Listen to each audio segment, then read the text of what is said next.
وذكرت الصحافة الفرنسية السبت أن 6 لاعبين من فريق بي اس جي مستاءون من زميلهم كيليان بسبب تصريحات أدلى بها لمجلة فرانس فوتبول، يقول فيها إن تمثيل ألوان هذا النادي لا يساعده في استعراض مواهبه ونيل استحسان النقاد وتصدر لائحة أفضل اللاعبين في العالم.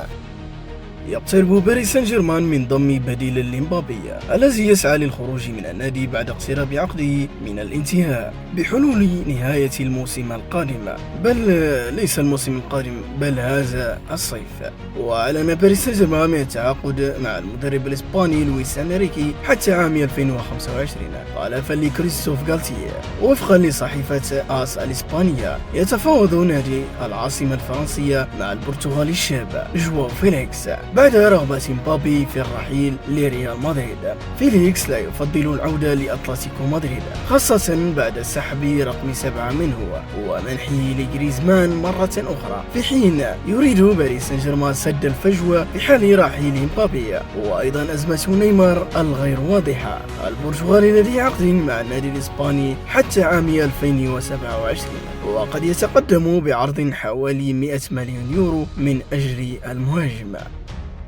بات نادي برشلونة على أعتاب إعلان عن صفقة جديدة خلال الميركاتو الصيفي الجاري. وكتب فابريزيو رومانيو خبير انتقالات اللاعبين والمدربين في أوروبا على حسابه بموقع تويتر: وقع أتلتيكو برانيسي كل العقود التي أرسلها برشلونة في صفقة فيكتور روكي، لا يتبقى سوى إعادة إرسال العقود من جانب النادي البرازيلي قبل إعلان عن الصفقة بشكل رسمي. الاتفاق المبدئي بين برشلونة وأتلتيكو برانيسي يشير إلى انضمام فيكتور روكي في شتاء 2024، لكن البارسا يحاول تسريع قدوم اللاعب في الصيف، خصوصا بعد ما حدث مع الجوهرة التركية أردا جولر، إلا أن هذا السيناريو ليس سهلا.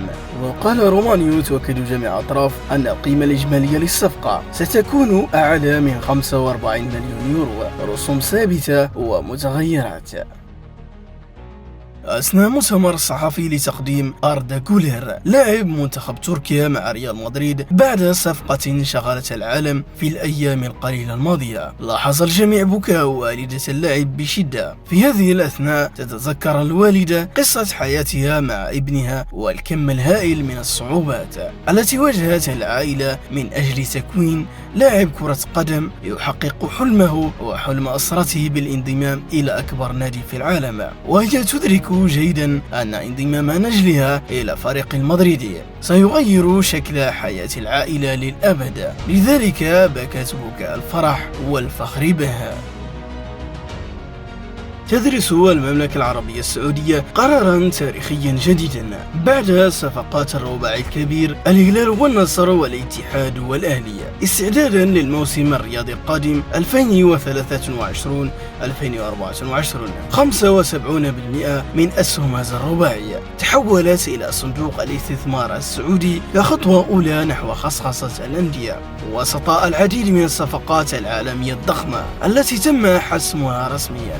وفقا لصحيفة يول، يدرس مسؤولين في السعودية خلف الكواليس حاليا زيادة عدد اللاعبين الأجانب في أندية دوري روشن للمحترفين من 8 محترفين إلى 10. وكشفت الصحيفة عن أن المملكة لم تتخذ أي قرار حتى الآن، حيث يتوقف ذلك على اللاعبين العالميين التي ستنجح في إقناعهم بالقدوم إلى البلاد خلال الأيام القادمة. الهلال نجح في التعاقد مع الثنائي السنغالي خالد كوليبالي والبرتغالي روبن نيفيز، بينما ضم النصر متوسط الميدان الكرواتي مارسيلو بروزوفيتش قادما من إنتر الإيطالي. الاتحاد من ناحيته ضم الثنائي الفرنسي كريم بنزيما وأنغولو كانتي والجناح البرتغالي جواو فيليبي الملقب بجوتا، بينما خطف الأهلي الحارس السنغالي إدواردو ماندي والمهاجم البرازيلي روبرتو فيرمينيو. حتى الآن تجحد فايدة العماري والدة قائد منتخب فرنسا لكرة القدم كيليان مبابي هذه الأيام محبة الكاميرونيين والجزائريين. والمعلوم أن مهاجم كيليان ينتمي إلى أب كاميروني وأم جزائرية مهاجرين ومقيمين بفرنسا. وزارت فايزة العماري رفقة نجيها كيليان هذه الأيام الكاميرون موطن الزوج والأب.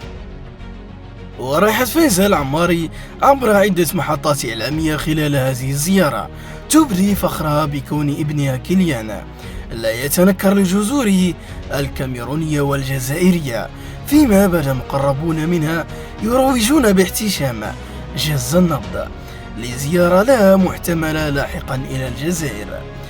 ولكن الذي يجهله البعض أن هذه التصريحات الإعلامية تحمل في طياتها الكثير من الدهاء، فحواه أن الفرنسيين الجمهور والإعلام على حد سواء انقلبوا هذه الأيام على مبابي وأشعلوا النار في ثيابها بعد إصراره على ترك الفريق باريس سان جيرمان وتغيير وجهته قد تكون باتجاه ريال مدريد الإسبانية.